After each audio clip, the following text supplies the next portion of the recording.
Celebrations. And let's turn our attention to health matters as the Lagos State government has activated a public health emergency operations center at Mainland Hospital in Yaba following the recent outbreak of cholera.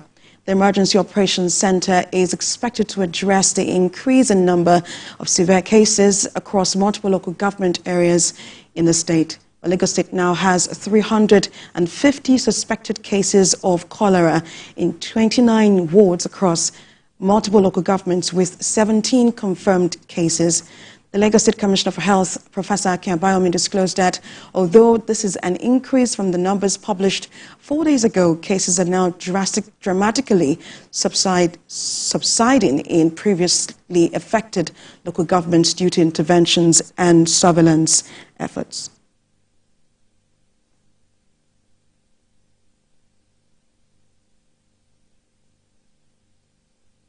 And Commissioner for Health, Professor Akin Abayomi, joins us on the News at 10 to give us more updates on this development. It's good to have you join us on TVC News at 10. Pleasure to be here. Well, how dire is the situation we have on our hands, and have you been able to trace the source of this cholera outbreak?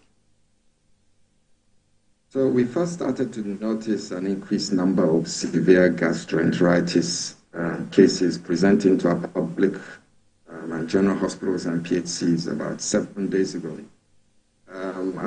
We first had about 30 cases presenting mainly on the island and Lekki Peninsula. There were some narratives around a local beverage called Tiger Nut, which is popularly consumed around the island. The next day, we saw about 150 cases presenting across Lagos Island, Lekki, and the mainland. So that triggered us to realize that something was happening. So we activated our Emergency Operation Command Center, which is usually what we do when we suspect that there's an infectious problem going on the island, whether it's contact-borne or water-borne or airborne. So in this case, gastroenteritis, we expect it to be something like cholera at this time of the year. It comes periodically around the rainy seasons. And so we activated the center, and the center is made up of several pillars: a surveillance pillar, a laboratory pillar, case management, infection prevention, control, risk communication, point of entry, research, logistics, stakeholder management, and strategy and reporting. So once we swung into action, we were able to identify where these cases were presenting.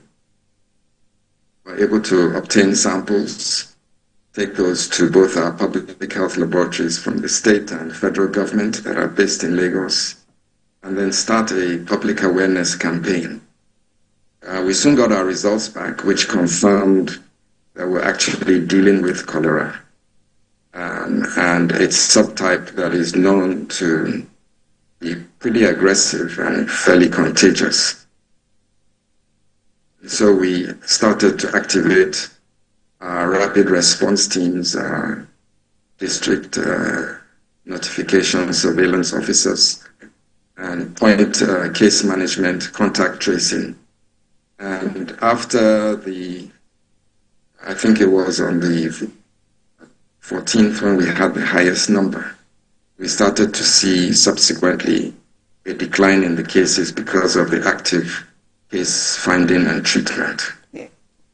Commissioner, we see what you're doing as a ministry to ensure that we get low numbers or low infections and we curtail the spread of the cholera. Now, but what treatment options really are available for those affected by cholera, and what is the current status, of the healthcare facilities or personnel handling this outbreak? Because, like you rightly said, that we already have a center activated in Yaba. So the center in Yaba is just is ground zero for us. That's where the strategy and planning takes place. But we receive patients in all our facilities across the state, all our PHCs and all our general hospitals. And of course, we go to the private sector as well. So it's important that we include the private sector as well as complementary alternative medicine practitioners, of which we have a large number in Lagos. And so our strategy involves information dissemination across the cadres of healthcare provision in the state. For us, it's important that we give information to the public that you notice the early symptoms of cholera, which is a severe gastroenteritis, which is accompanied by profuse diarrhea and quite often vomiting as well, which is why patients come down so quickly. Like with all diseases, you have a spectrum of severity. Some people will have cholera and just have a mild illness. Others will have cholera and, will have a bit of diarrhea and vomiting or just diarrhea. Then others will have very, very profuse diarrhea with intractable vomiting. And these are the people that really come down very quickly with dehydration.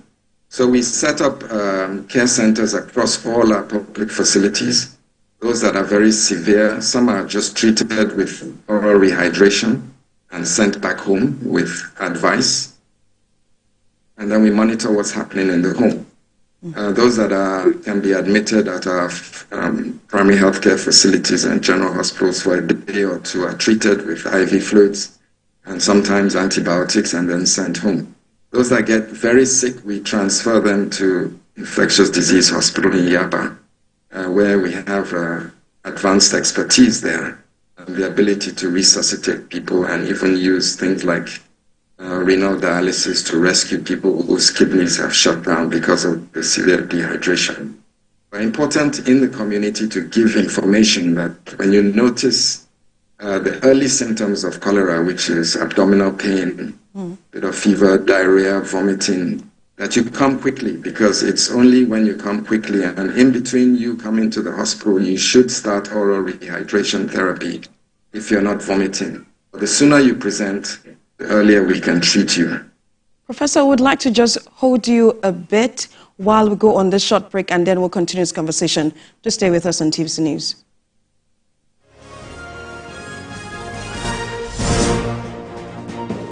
Our planet, our home, threatened by man's activities with fears of mass extinction on the rise. On Green Angle, we examine the issues that affect our environment, seek solutions to put us on track to secure and restore a cleaner and greener world for generations to come.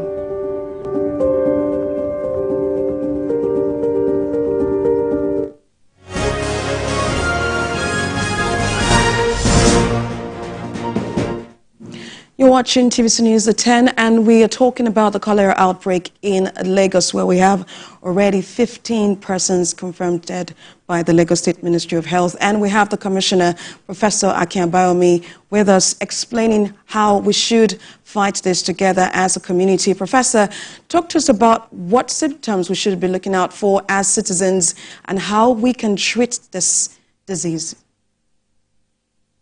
Early symptoms of cholera, you feel unwell, you have abdominal pain and cramps, you start to develop diarrhea, it becomes repeated and frequent.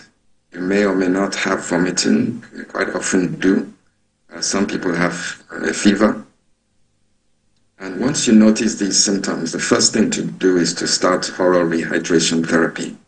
This is available at most pharmacies, at every pharmacy across the state. If not, you can quickly Google it and make it yourself at home with clean water, a little bit of sugar and a little bit of salt. This helps your intestines absorb the water that you're losing from the diarrhea and from the vomiting. But as soon as you notice these symptoms, you need to reach out for help.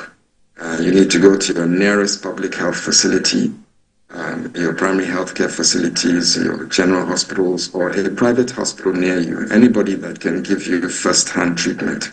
In the public sector, when we're dealing with a public health emergency, treatment is free. Once you're a suspected case of cholera, the government carries the bill. It's in our interest to bring people into hospital to stop the chain of transmission. So because of all these activities, once we activate an emergency operation command, then a lot of action gets deployed. And what we soon see, is the number of cases start to decline. And what we've seen now is that in the past 4 days, the numbers have been going down steadily. In fact, it's gone down from 140. The next day was about 70, down to 50, 40, 30, and yesterday we had 10. So we have nothing to worry about. Well, I'm not saying we don't have anything to worry about because we're in the festive season now. So there's a lot of public gathering. There's a lot of catering and cooking and eating, lots of contact between people. So we don't want, that's why we've been so aggressive to activate the command center. We want to make sure that we can have a festive season without recourse to people getting sick and a pandemic or an outbreak on our hands.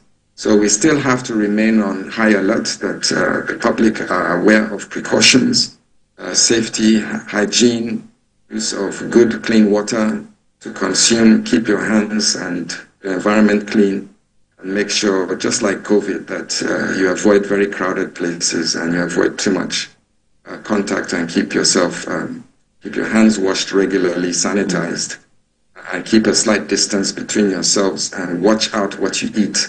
And watch out what you drink. A very important point at this season. Thank you so much, Commissioner for Health, Professor Akin Abayomi, for speaking with us.